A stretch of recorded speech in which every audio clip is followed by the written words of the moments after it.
신명기 15장 우리가 지난주에 앞부분의 말씀을 보았는데요. 이 15장 앞부분만이 아니라 사실 15장 전체가 그리스도인들이 하나님의 백성이 다른 하나님의 백성들에게 관해서 또 인간관계를 어떻게 다져야 하느냐는 내용입니다. 그리고 오늘 16장을 보시면 16장은 3대 절기가 나옵니다. 6월절, 7절절, 초막절. 우리가 흔히 생각하는 맥추절, 그게 이제 7.7절이라고 보시면 되고요. 7.7절 맥추절이라고 보시면 되고, 초막절이 우리가 추수감사절이라고 그렇게 보시면 됩니다. 이 3대 절기와 그 16장 마지막에 보면은 공의로운 재판을 해야 된다 라는 것에 대해서 말씀을 하고 있습니다.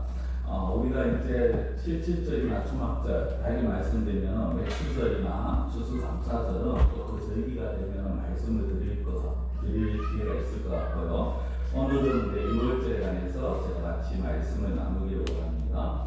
6월절은 잘 아시다시피 이스라엘 백성들이 애굽에서 나온 날을 기념하는 절기입니다. 이스라엘 백성들이 400년을 애굽에서 종살이하고 나오게 됩니다. 그런데 그 나오는 과정에 자기들의 노력은 전혀 있지를 않습니다. 자기들의 어떤 군사력 아니면 자기들의 정치력 그런 힘으로 나온 것이 아니라는 거죠. 하나님께서 나오시겠는데 그 과정에 10가지 재앙이 있게 되어집니다. 이 10가지 재앙 혹시 아십니까? 요즘은 잘 모르겠습니다만 제가 신학을 처음 했을 때 각 노예마다 이제 여전도사님들 전도사 고시라는 게 있고요. 또 장로님들 장로고시를 치게 됩니다. 그때는 요즘처럼 노예마다 어떤 성경대학이나 이런 것들이 잘 없고 해서 거의 성경 시험을 거의 성경을 외워서 또 그렇게 공부를 시험을 치고 있는데 목사들도 마찬가지죠. 신학교에서 하는데 신학교 졸업하는 종합고사에 항상 나오는 문제가 바로 이겁니다. 이게 누구나 다 알 것 같은데 이걸 잘 몰라요. 이 10가지 재앙, 피, 개구리, 이, 파리, 그 다음에 악질, 독종, 우박, 메뚜기, 흑암, 그리고 장자주. 제가 이렇게 누축하니까 저도 사실은 이걸 일일이 다 못 외우고 약작을 합니다. 피계파가 악독 구매한데 흑장미를 들고 다닌다. 이런 식으로 해서 그게 중요한 게 아니고 사실은 이 10가지 재앙을 내리시는데요. 이 애굽 왕인 바로가 처음부터 재앙을 보면서 순간순간에 그런 말을 합니다. 나가라. 모세를 불러서 나가라. 근데 항상 조건을 붙입니다. 나가는데 어디까지만 가라. 아니면 여자들만 데리고 나가라. 남자만 나가라. 이런 조건들을 계속 붙입니다. 그러다가 10번째 재앙이 이제 장자의 죽음이 임하고 나니까 그제서 바로 항복을 하고 다 나가라고 그렇게 이스라엘 백성들을 다 나가라고 그렇게 이야기를 하죠. 그런데 그 10번째 재앙을 내리는 가운데 하나님께서 이스라엘 백성들에게 그들의 자녀들을 살릴 수 있는 기회를 줍니다. 그것이 무엇이냐면 어린 양을 잡아서 그 피를 집의 문지방과 그리고 기둥에 바르라는 거죠. 그걸 바르고 너희들은 그날 고기를 구워서 먹고 무결별만 쓴 나물을 먹고 있어라. 그러면 그 저녁에 죽음의 사자가 그 피가 발려진 집은 넘어갈 것이다 라고 말을 합니다. 그래서 출애굽기 12장을 보면 그 피가 발라져 있는 집들을 죽음의 사자 하나님께서 넘어가셨다. 그렇게 해서 넘어간다라는 의미로 6월절이라고 우리가 이제 이름을 붙이고 그렇게 지냅니다. 이렇게 애굽에서 구원함을 받은 이 이스라엘 백성들인데요. 참 이들의 모습이 순간순간 얼마나 잘 바뀌는지 애굽에서 나오고 홍해를 건너서 한 달이 채 되지 않았을 때 이들의 입에서 놀라운 말들이 튀어나옵니다. 그게 무엇이냐면 모세와 아론을 원망하기 시작합니다. 그들의 원망은 차라리 우리가 애굽의 그 고기 가마 옆에서 고기를 먹다가 하나님 손에 죽는 게 더 나았겠다라는 그런 원망입니다. 쉽게 말씀드리면 홍해를 건널 필요도 없고 건너는 수고를 하지 않고 그냥 애굽 땅에서 배불리 먹다가 그냥 내가 내 배 아마 두들기면서 그렇게 있다가 그냥 그 자리에서 죽는 게 그대로 우리가 낫겠다라는 거죠. 여러분 이 이스라엘 백성들의 제가 지금 말씀드린 이런 말들을 들으면서 여러분은 어떤 생각이 드십니까? 어리석다, 참 어리석다, 아니면 참 하나님의 은혜도 모르는 어떤 배은망덕하다 라는 생각을 하시는 분들도 계실 거고요. 또 어떤 분들은 그럴 수도 있지, 힘들고 어려움을 원망할 수도 있지 라는 생각을 하시는 분들도 계실 겁니다.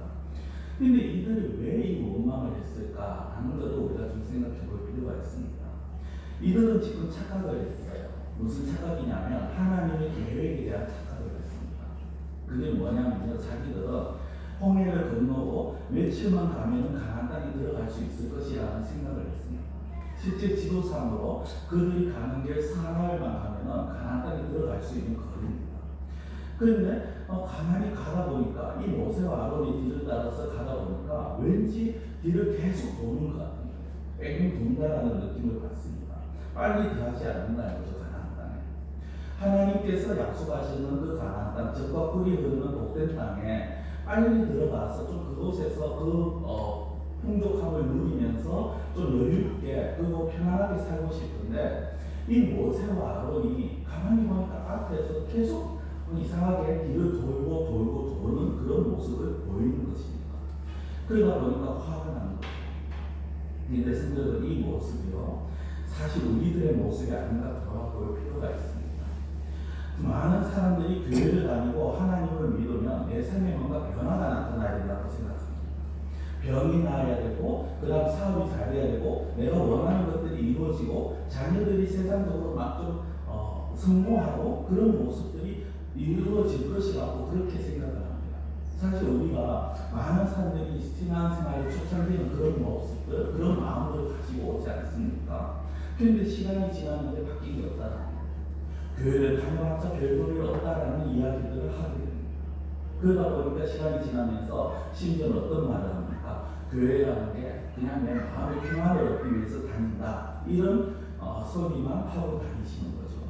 이게 뭐냐면요, 이 구원에 대해서, 그리고 오늘 본문의 제목인 이 6월절에 대해서 제대로 이해하지 못하고 있다는 거예요. 여러분, 6월절의 핵심은요, 이스라엘 백성들이 구원함을 받았다라는 겁니다. 그런데 그 구원함을 받는 과정에는 두 가지가 있습니다. 하나는 어린 양이 있어야 되고 무교병이 또 있어야 됩니다. 어린 양을 잡아서 그 피를 좌우 문설주에 발라야 돼요. 그래야지만 죽음을 면하게 됩니다. 이건 너무 잘 아시다시피 예수 그리스도의 피로 말미암아 우리가 사망과 심판을 면하게 된다는 거죠. 근데 6월절에 빠질 수 없는 게 또 하나가 뭐냐면 방금 말씀드린 무교병이라는 겁니다. 무교병이라는 건요, 누룩 없는 떡인데 떡이 아니에요. 너무 따뜻하고 찔기고 맛도 없습니다. 쉽게 생각하시면 여러분들이 3월 마지막 주간에 우리가 성찬을 할 때 그때 빵이 아닌 과세인지 뭔지 이상한 거 하나를 드셨을 겁니다. 그게 바로 무교병이거든요. 누룩 없이 구운 그 밀가루만 대충 반죽해서 누룩 없이 구운 전혀 맛없죠. 저도 사실 집에서 테스트 할 때 그래도 했는데 성찬식 진행하면서 그걸 먹으니까 잘 넘어가시면 너무 맛도 없고 그런 떡입니다. 근데 그거를 이 6월절에 먹어야 돼요. 왜 이걸 먹어야 하느냐? 하나님께서 물론 먹으라고 말씀하셨으니까 먹어야 되는데 그 무교병에 의미가 있습니다. 그건 뭐냐면 몇 가지가 있는데, 첫째는요, 빨리 떠나야 됩니다. 빨리 이것을 먹고 그 자리에서 일어나서 그 길을 떠나야 됩니다.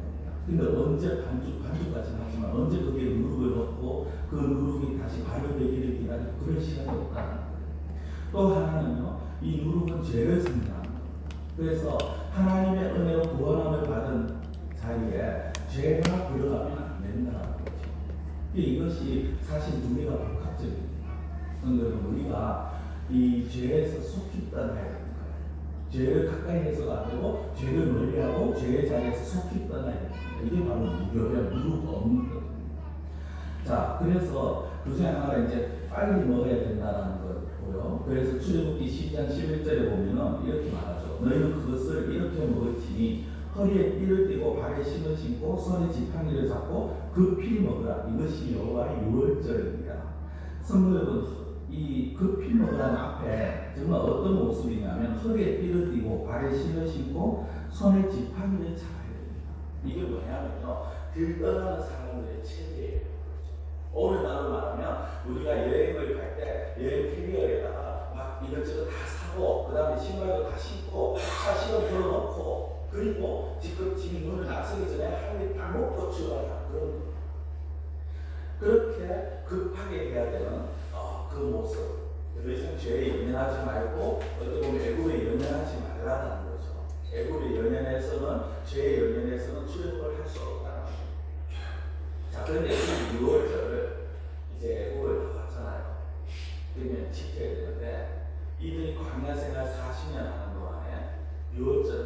번을 지켰을까요? 한 번밖에 못 지킵니다. 한 번밖에. 그게 언제냐면 이제 민수기 9장에 나오는데 애굽에서 나온 그 다음 해에 유월절을 딱 한 번 지킵니다. 그럼 왜 한 번밖에 지키지 못하느냐? 사실 한 번밖에 지키지 못했다고 할 수도 있고 안 지켰다고 할 수도 있는데 그 이유가 너무 단순해요. 여러분들 조금만 생각하시면 되는 게 무교병이라는 게 누구 보면 떡입니다. 떡. 그러면 밀이든지 살이든지 보리든지 뭔가 곡식이 있어야 되겠죠. 애굽 40년 다니면서 이들이 농사를 지을 수가 없었습니다. 그들이 40년 동안 양은 끌고 다녔어요. 그러다 보니까 양고기는 먹을 수 있었지만 어린 양은 잡을 수 있었지만 그 곡식을 농사를 지을 시간이 없습니다. 그러다 보니까 그 곡식이 있지도 못하고 그러다 보니 한 번도 유월절을 지키지를 못합니다. 그럼 언제 이들이 유월절을 다시 지키느냐? 그들이 요단강을 건너가고 가나안 땅에 들어가서 여리고성을 딱 만나는데요. 여리고성을 무너뜨리기 전에 그때 이 유월절을 지키게 됩니다. 그게 이제 여호수아 5장 10절 11절 말씀인데 이렇게 나옵니다. 또 이스라엘 자손들이 길갈에 진을 쳤고 그날 14일 저녁에는 여리고 평지에서 유월절을 지켰으며 유월절 이튿날에 그 땅의 소산물을 얻되 그날의 무교병과 복분 곡식을 먹었다. 자기의 땅은 이제 차지하게 되고 그 땅에서 나오는 그 곡식을 가지고 그제서야 유월절을 지켰다는 겁니다. 애굽에서 10가지 재앙 보았고요. 홍해를 가르고 만나와 메추라기를 그 하나님께서 주시는 기적을 보았지만 실상 이들이 유월절을 지킬 수 있었는 것은 가나안 땅에 들어가고 난 다음에 지킬 수 있었다. 성도는 이걸 우리의 신앙과 이제 연결을 시키는 작업을 우리가 좀 해야 합니다. 예수님을 알고 우리가 구원을 받았다는 게 예수님을 알게 되었다는 거잖아요. 홍해를 건너었다는 게 우리가 구원을 받았다는 건 아닙니까? 그런데 홍해를 건너고 난 이후에 우리의 삶이 광야의 삶이냐 가나안의 삶이냐를 굉장히 중요한 겁니다. 광야의 삶과 가나안의 삶의 차이가 뭔지 아십니까? 광야의 삶은요 원망과 불평의 삶입니다. 기쁨이 없어요. 즐거움이 없습니다. 신앙생활의 모든 것들이 하지 못하는 거고 참 어떤 기쁨이 없어요. 왜 그렇습니까? 많은 분들이 어떤 생각을 하냐면 구원받았으면 그것으로 다 된 건 아니냐는 거죠. 내가 이제 구원받았으니까 뭐 이제 우리의 삶이 우리의 신앙이 그것이 끝이야 그것이 전부이냐 그렇게 생각합니다. 그러나 구원은요 내가 살아가야 될 신앙에 내가 가져야 될 신앙의 첫걸음뿐입니다. 구원의 사건 이후에 우리의 삶의 변화가 일어나요. 어떤 변화냐면 이제까지 인상을 쓰고 원망하고 짜증내고 그런 삶에서 즐거움과 기쁨을 맛볼 수가 있어야 된다. 그런데 많은 분들이 출애굽으로 만족합니다. 무슨 말씀이냐면 구원 받은 것으로만 만족한다. 그런데 출애굽으로 끝나면요 재미가 없어요. 신앙생활 재미가 없습니다. 가끔 신앙생활 하다 보면 초반에 이 출애굽한 사람들이 이스라엘 백성들이 홍해를 건너고 초반에 믿어도 재미있었어요. 왜냐하면 홍해를 건너는 재미가 있었고요. 그 갈라지는 그 기적을 봤잖아요. 먹을 것이 필요할 때 아침에는 만나 저녁에 메추라기가 내려지는 그 모습도 경험을 했고 반석에서 물이 나오는 그런 기적도 경험했어요. 기적들 때문에 처음에는 재미가 있습니다. 그런데 오래 가지도 못해요. 이스라엘의 모습을 보십시오. 그들이 기적을 경험할 때는 와 하고 신나고 좋아하고 즐거워하고 또 이스라엘 정말 홍해를 건널 때는 그 모세 누이 미리암을 시작해서 모든 백성들이 하나님을 찬양하고 있는데 얼마 가지 않아서 원망하잖아요. 재미가 없거든요. 한순간 우리가 보는 기적, 한순간의 어떤 즐거움, 한순간 내가 느끼는 것은 그 순간의 뿐이더라는 거죠.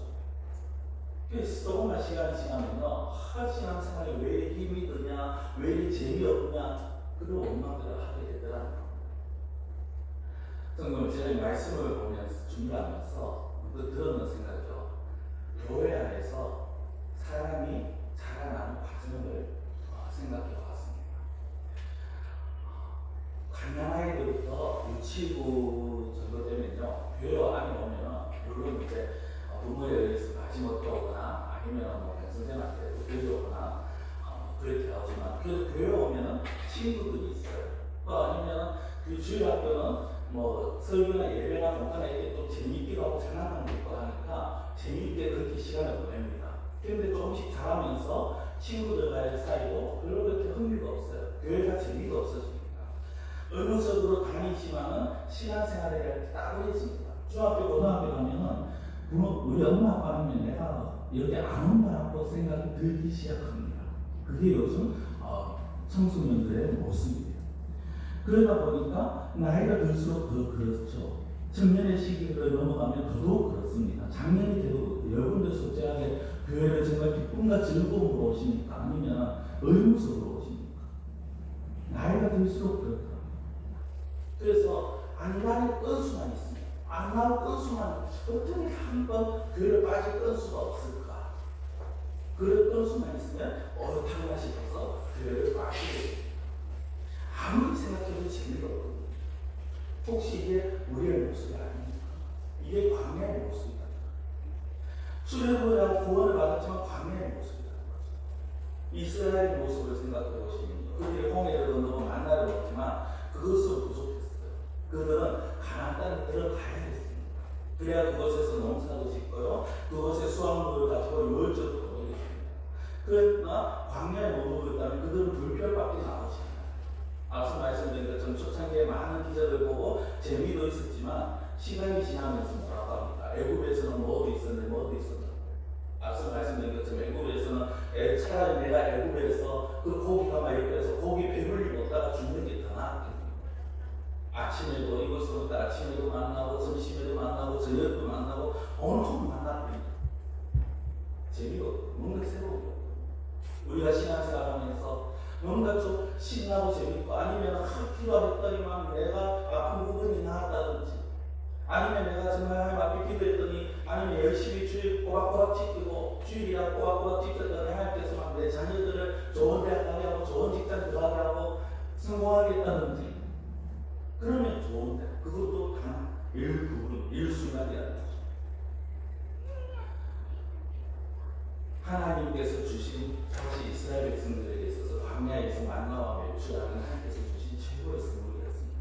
그럼에도 불구하고 원망밖에 나오지 않는 것. 우리 역시 어쩌면 하나님 은혜로 구원받은 것이 믿어지고, 그 어떤 분들은 하나님의 기적을 경험했다 할지라도 그 기쁨과 그 감격이 오래가지 않는 이유, 여전히 광야에 머물고 있다는 거죠. 가나안 땅에 들어가야 하는 것. 그렇다면 그 들어가야 할 가나안 땅, 우리가 가야 할 가나안 땅이 어딥니까? 바로 예수 그리스도 안에 있는 삶입니다. 뜬금없죠. 왜 갑자기 이렇게 예수님이 나올까요? 그런데 이것이 왜 예수 그리스도 안에 있는 삶이냐, 왜 예수님이 여기에서 등장을 하느냐, 여러분들 성경을 잘 보시면요, 그게 다 나와 있는 부분인데, 자, 앞서 제가 여호수아 5장을 읽어드렸는데요, 여호수아 5장이 어떤 내용이냐면 이스라엘이 이제 여리고를 치기 위해서 갑니다. 근데 이스라엘이 여리고 가까이 갈 때 여호수아 5장에 보면 여호와의 군대 장관이 나타나요. 여호와의 군대 장관이, 어떤 사람들은 이 여호와의 군대 장관이 천사라고 말하는데 천사가 아닙니다. 왜 아니냐? 천사들이 성경에 간혹 이제 여호와의 사자 또 아니면 다른 표현으로 나오는데요, 천사들이 구약에서 나타나면 많은 사람들이 천사 앞에 절을 하려고 합니다. 그런데 천사들이 그럴 때마다 전부 다 불을 씁니다. 나에게 절하지 마라. 천사들이 다 막아요. 그런데 여호수아 5장에 나오는 여호와의 군대 장관은요, 막지 않습니다. 오히려 여호수아에게 뭐라고 말하느냐면, 네가 있는 곳은 거룩한 곳이니 이 신을 벗으라고 말씀을 합니다. 성경에 거룩하다라는, 천사는 자기를 거룩하다라고 말할 수 없어요. 그냥 그 역시 피조물이기 때문에 거룩하다고 말할 수 없습니다. 그러나 거룩하다라고, 지금 네가 있는 곳이 거룩하다라는 그 말은요, 네가 지금 있는 이곳, 이 앞에 있는 그분이 거룩한 자라, 거룩한 분이라는 거죠. 그럼 성경에서 거룩한 분이 누굽니까? 하나님, 예수님밖에 안 계시다는 거죠. 그런데 인간이 죄이기 때문에 하나님을 직접 볼 수 없습니다. 인간의 형상을 할까 할지라도 사람이 직접 볼 수 없습니다. 그럼 누구냐? 바로 여호와의 군대 장관은 예수님이다. 그 예수님이 지금 여호수아 앞에 딱 섰어요. 그리고 쓰고 나서 그 예수님이 의미 있는 말씀을 합니다. 자, 여호수아 5장 14절인데요. 이렇게 말씀합니다. 그가 이르되 아니라 나는 여호와의 군대 장관으로 지금 왔느니라 하는지라 여호수아가 얼굴을 땅에 대고 엎드려서라고 그에게 이르되 내 주여 종에게 무슨 말씀을 하려 하시나이까.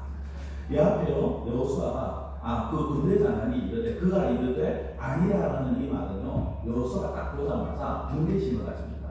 당신이 우리를 위하여 왔습니까? 적을 위하여 왔습니까? 그러니까 내 편이냐 적군이냐 이거래요.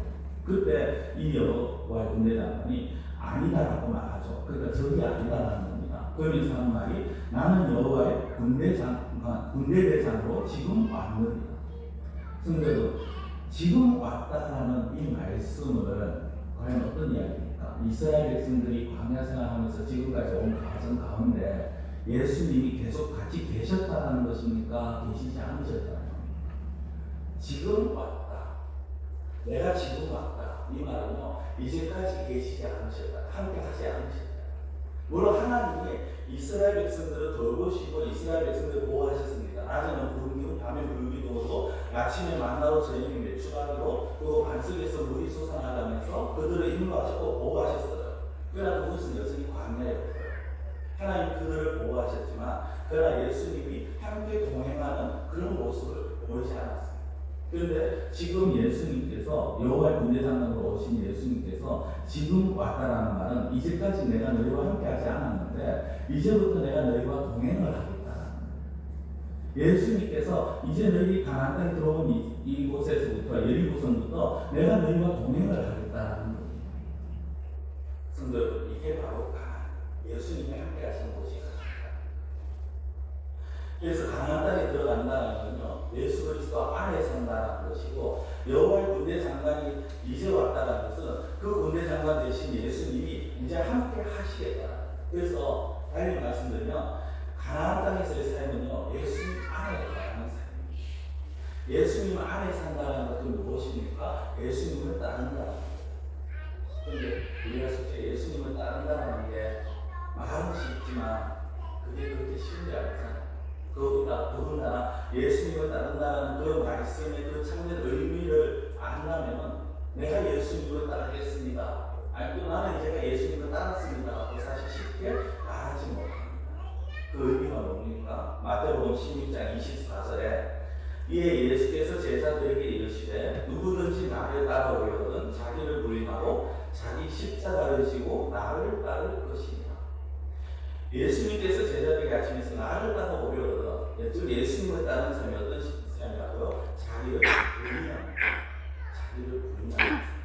이걸 이게 예수님께서 지금 예수님 당시에 신약시대의 표현이라면요, 구약시대로 말하면 앞서 제가 말씀드린 것처럼 여호와의 군대 장관이 여호수아에게 네가 쓴 곳은 거룩한 곳이니 신을 벗으라. 신을 벗으라. 신을 벗는다는 게 뭡니까? 이스라엘 시대, 구약시대 그 근동지방에서 신을 벗고 있다, 신을 신고 있지 않다면요, 나는 종이다라는 거예요. 그 당시에 자유인들은 신발을 신습니다. 그러나 종들은 여러 표징이 있었는데 그 중에 하나가 신이 없어요. 그래서 신을 벗으라는 건요, 여호수아 앞에 군대 장관께니 즉 예수님이 여호수아에게 신을 벗으라고 말하고 너는 종으로 살아야 된다는 거예요. 그래서 그 군대 앞서 읽어드리는 여호수아 5장 14절 보면 마지막에 내 주여 종에게 무슨 말씀을 하려 하시나이까. 내가 당신의 종입니다라는 고백을 하십니다. 우리 역시 마찬가지라는 거예요. 우리 역시 하나님 예수 그리스도 앞에서 하나님 앞에서 종으로 살아야 됩니다. 종은요 주인 앞에 늘 엎드리는 삶을 살아야 됩니다. 종이 자기가 잘났다고, 자기가 똑똑하다고, 자기가 가진 게 많다고, 자기가 훌륭하다고 주인 앞에서 고개 바짝 들고 내가 그래도 뭔데? 그러면요 두드려 맞아요. 죽어요. 그렇죠? 고대 문에서 죽어도 할 말 없어요. 워낙 그렇지 않습니까? 옛날에 종과 주인이 있던 주종관계가 있었을 때 어디 감히 종이 주인 앞에, 상전 앞에 가서 자기 잘난 척하고 자기 고개 바짝 들고 그렇게 서지 늘 엎드리죠. 늘 고개를 숙이고. 여러분, 그렇다면 저와 여러분들 우리는 얼마나 하나님 앞에 엎드립니까? 아니 언제 하나님 앞에 엎드립니까? 잘 질문 드려볼까요? 여러분들은 언제 하나님 앞에 가장 열심히 기도하십니까? 사람들은 통상적으로요, 자기가 뭔가 원하는 것이 있을 때 그때 엎드립니다. 그때 기도합니다. 근데 그것도 사실 말이 안 되는데요. 평상시에 기도하지 않으면요, 급한 일이 있어도 기도 안 합니다. 그래서 여러분이 기도하는 훈련을 하셔야 되고, 우리가 매주 수요일마다 수요일 때 사실 기도라고 하지만 수요일 때 가운데 우리가 기도하는 거 같지 않습니까? 그 한 달에 한 번씩 우리가 매우 첫째 금요일, 오는 주 금요일 그렇죠. 금요 기도를 하는 이유가 그겁니다. 평상시에 기도하지 않으면요, 기도하는 일이 있을 때 급할 때 기도 안 합니다. 여러분들 학생들이 공부 안 하는 학생들 시험 기간에 공부할 것 같습니까? 안 해요. 마찬가지입니다. 평상시에 일 안 하던 사람들이 막상 일해야 되는 그 일들이 앞에 있으면 일할 것 같습니까? 사람 평상시에 하는 대로 되게 될 거예요. 우리가 기도하는 습관을 가져야 돼요. 자, 그런데 그래도 사람 마음이 정말 뭔가 내가 가기 원하는 게 있으면, 그리고 이게 정말 내 힘으로 되지 않는 게 있으면 기도하는 걸 생각을 하게 됩니다. 그리고 어떤 사람들은 그때 주로 기도합니다. 근데 그래서는 안 된다는 거죠. 내가 필요할 때만 하나님을 내 필요를 채우는 그런 힘으로만 써서는 안 된다는 거죠. 그럼 언제 기도해야 되는 겁니까? 예수님 안에 사는 자들, 예수님을 바라보는 자들, 항상 기도하는 습관을 가져야 돼요. 그리고 또 어떻게 기도해야 됩니까? 하나님 앞에서 신을 걷는 기도를 해야 됩니다. 신을 걷는 기도. 하나님, 내가 이거 들어주시고, 나에게 이 소원 들어주시고, 내 자녀들 이거 하게 해주시고, 이거 하게 해주시고, 내 소원을 말하는 기도가 아니라 하나님 앞에서 신을 걷어야 됩니다. 그게 어떤 기도입니까? 하나님의 뜻을 알기 위해서 나에게 하나님의 뜻을 알려주십시오. 하나님, 내가 하나님의 백성으로서 거룩하게 살 수 있는 힘을 주십시오. 은혜를 주십시오. 예수 그리스도의 성품을 본받기 위해서 살아갈 수 있는 그 마음을 주십시오. 이런 기도를 우리가 해야 된다는 거죠. 내가 하고 싶은 기도가 아니야. 여러분, 오늘 본문에 보시면요, 하지 말라라는 단어가 하나가 등장을 하는데, 그게 어디냐면 5절입니다. 5절에 이렇게 나옵니다. 유월절 제사를 네 하나님 여호와께서 네게 주신 각성에서 드리지 말고. 이제 이들이 가나안 땅에 들어가서 성들을 다 점령하잖아요. 그리고 땅들을 분배받았으면 자기들에게 주어진 성이 있습니다. 하나님께서 다 기업을 주십니다. 근데 하나님께서 이게 주신 성에서 드리지 말라. 이게 뭐냐면 내가 하고 싶은, 내가 원하는 자리에서 하지 말라. 달리 말하면요, 하나님께서 드리라고 정하신 곳에서 이 유월절을 지키라는 겁니다. 자, 그게 6절과 7절입니다. 보면 6절과 7절. 이렇게 나옵니다. 오직 네 하나님 여호와께서 자기의 이름을 두시려고 택하신 곳에서 네가 유월절에서 나오던 시각 곧 초저녁해질 때 유월절 제물을 드리고, 네 하나님 여호와께서 택하신 곳에서 그 고기를 구워 먹고 아침에 네 장막으로 돌아갈 것입니다. 그리고 6절에는요, 하나님께서 자기 이름을 두시려고 택하신 곳, 7절에는 하나님께서 택하신 곳. 이게 무엇입니까? 하나님이 정하신 것이다. 하나님이 정하신 것. 우리가 한 2주 동안, 우리가 지난 2주간의 말씀을 잠깐 생각을 좀 해볼까요? 지난 2주 동안 우리가 주일 오전에 본 말씀이 중에 하나가, 지난 2주가 지지난주부터 2주였죠. 본 말씀이 무엇이냐? 우상과 관련된 거였습니다. 그렇죠? 근데 그 우상을 섬기는 것과 관련된 말씀인데, 우리가 통상적으로 생각해볼 때 우상은 주로 어디에 있습니까? 우상은 주로 어디에 있습니까? 모르시죠? 네, 여기 계신 분들 우상을 만들어 보시지도, 우상을 섬기시지도 않고 저희까지 잘 모르실 겁니다. 근데 우상을 섬기는 자는 통상적으로 자기가 두고 싶은 것입니다. 그리고 자기 눈에 제일 잘 띄는 곳입니다. 그 자기 편한 곳에 두었다는 거 쉽게 말씀드립니다. 이 얘기는 뭐냐면요, 자기들이 우상을 만들었고 그 우상의 주인이 자기라는 거예요. 그래서 자기가 필요한 모양대로 만듭니다. 우상이 보면 우리나라는 몇 가지 없으니까, 제가 한번 일본에 가서 보니까 1000m 이상한 걸 달아놓고 그것도 우상이라고 말을. 온 세계 보면은 이상한 모양의 우상들이 너무 많습니다. 그 모양조차도 자기가 만들고 싶은 모양대로 만드는 것이 사람입니다. 그리고 그 우상의 성격까지도 자기들이 판단해서 그렇게 정해버립니다. 근데 하나님도 우리 삶은 그렇지 않다. 우상과 우상을 섬기는 자의 관계는 결국 사람이 주인이기만 하나님과 우리 삶은 그렇지 않다. 우리가 주인이고 하나님이 종 아니라는 거죠. 하나님이 주인이시고요. 우리가 그분의 자녀라는 거예요. 우리는 하나님의 백성이고 우리는 하나님의 종이라는 거예요.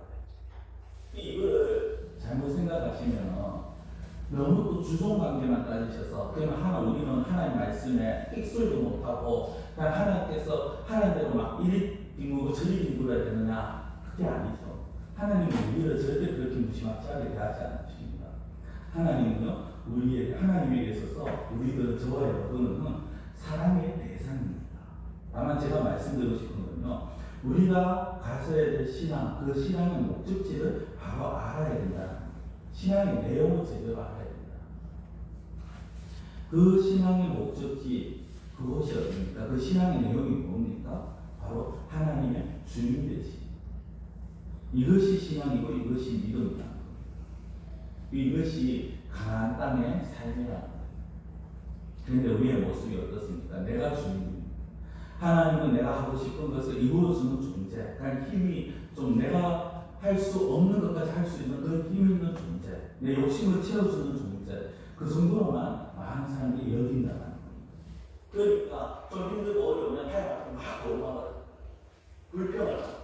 그게 뭡니까? 너 내 말 안 들을래? 내가 원한다 안 들어줄래? 이런 식으로 하나님을 대하는 거예요. 표현은 그래야지 않지만 그 마음이 그렇다. 좀 심하게 말씀드리면요, 하나님을 내 발가락이 때만큼도 안 여기는 그런 사람들이 있어요. 물론 여기 계신 분들은 그렇지 않으리라고 제가 믿습니다만, 우리가 가나안 땅에서의 삶, 정말 어떻게 보면 그것이 어떤 것입니까? 젖과 꿀이 흐르는 그 복된 땅에서 그 삶은 어떤 삶일까요? 즐거움이 있고 기쁨이 있는 삶입니다. 그런데 그 삶을 누리는 이 조건이 뭐냐면 바로 예수 그리스도와 동행하는 예수 그리스도 안에. 다시 말씀드리면 하나님이 우리의 주인이시고 하나님이 내가 참 의지할 대상이라는 걸 알고 하나님은 전적으로. 사람들이 왜 원망하고 불평합니까?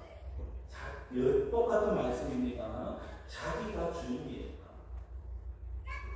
원망과 불평이 나온다는 건요, 젖과 꿀이 흐르는 저 재미가 없다는 건 젖과 꿀이 흐르는 그 땅에 들어가지 못했어. 그 젖과 꿀이 흐르는 땅에서의 그 결실을, 그 곡식들, 그 풍요로움을 맛보지 못했다는 겁니다. 근데 왜 맛보지 못하느냐? 내가 주인이 돼서 내가 다 할 거니까 하나님이 주시는 것을 기다리지도 못해요. 그리고 내가 알아서 다 할 거니까 하나님은 그냥 내 원하는 것만 들어주는 존재로만 여기다 보니까 정말 하나님께서 예배하신 것들은 생각을 못하는 거죠. 그러다 보니까 내가 원하고 내가 좋아하고 내가 바라는 것이 있는데 그것이 안 되니까 원망과 불평이 나오는 거죠. 이스라엘 백성들 그들을 보십시오. 처음에 만나 줬을 때 좋아했습니다. 오늘 줄 때 노래했습니다. 하나님 찬양했습니다. 그런데 자기들이 계속해서 뭔가 누리고 싶고 자기들이 원하는 게 있는데 그게 안 되니까 불평하고 원망하고.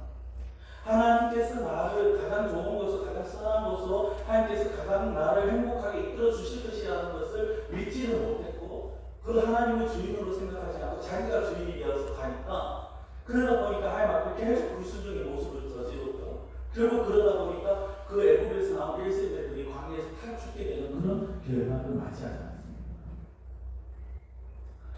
성도 여러분, 말씀을 믿겠습니다. 예수님 안에 거하십시오. 이건 다시 말씀드리면 여러분들의 고집을 꺾으십시오. 하나님 앞에 항복하십시오. 그때 하나님께서 여러분들의 젖과 꿀이 흐르는 그 가나안 땅으로 들이실 겁니다. 그곳에서 예수님을 주인으로 섬기고요, 삼으시고 살아가실 때 여러분들의 삶이 참 기쁨과 행복이 넘쳐날 것입니다. 그럴 때 여러분들이 막 도와달라고 하지 않아도 하나님께서 여러분들의 사업에, 여러분들의 하시는 일들이 비옥한 땅에서 농사짓듯이 형통한 도시를 맺게 되어지는 것입니다. 또 하나 말씀드리고 싶은 건요, 여러분들의 기도입니다. 하나님 이거 해주셔야 됩니다. 저거 해주셔야 됩니다. 물론 우리가 그런 기도도 중요합니다만 하나님 앞에 항복하는 기도를 하시기 바랍니다. 하나님을 주인으로 인정하시는 기도를 하시기 바랍니다. 하나님의 뜻을 알기 위해서 엎드리시는 그런 여러분들이 되시기를 바랍니다. 그럴 때 여러분들이 구하지 아니한 것까지 하나님께서 부어주실 것이고 여러분들을 하나님의 기적에 하나님의 일하심에 여러분들을 사용하실 것입니다. 기도드리겠습니다.